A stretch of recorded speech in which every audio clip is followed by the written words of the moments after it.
Dans les pharmacies, le mois de novembre est un mois chargé avec les vaccinations contre la grippe et le Covid. Un service qu'elle propose depuis 2022. Mais dans cette officine, l'espace de confidentialité sert aussi à tester le dispositif OSIS. Tout de suite. Assieds-toi, Madeleine. Depuis 4 ans, il permet aux pharmaciens qui l'expérimentent de soigner de petits bobos type piqûre de tique, conjonctivite, brûlure ou plaie bénigne.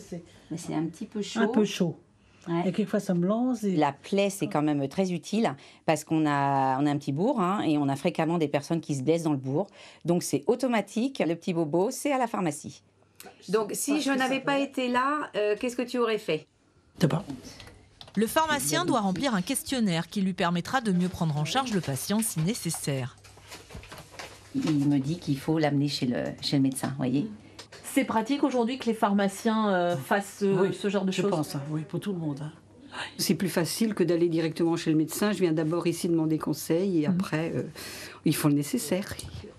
Avec 90 pharmacies sur les 200 qui testent OSIS en France, la Bretagne a été région pilote. L'expérimentation qui se termine en décembre a, semble-t-il, prouvé toute son efficacité.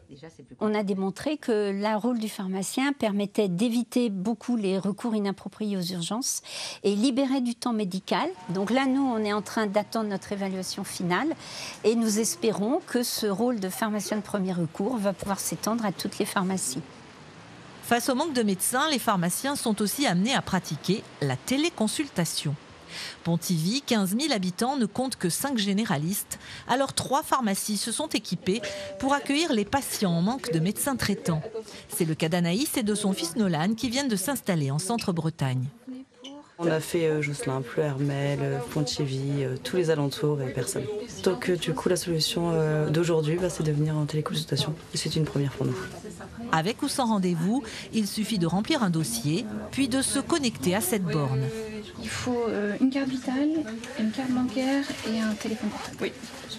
Quelques minutes d'attente et Nolan est mis en relation avec un médecin. En fait, je viens vous voir parce que ce matin, j'avais la tête qui tourne et des envies de vomir. Un système qui a bien sûr ses limites, mais offre tout de même un véritable service.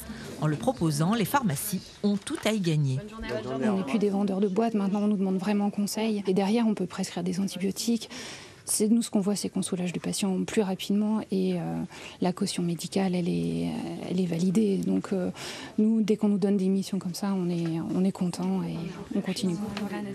Face à la pénurie de médecins, les pharmacies ont donc pris le relais, même si elles sont elles aussi de moins en moins nombreuses. En 10 ans, la Bretagne a perdu 11% de ses officines.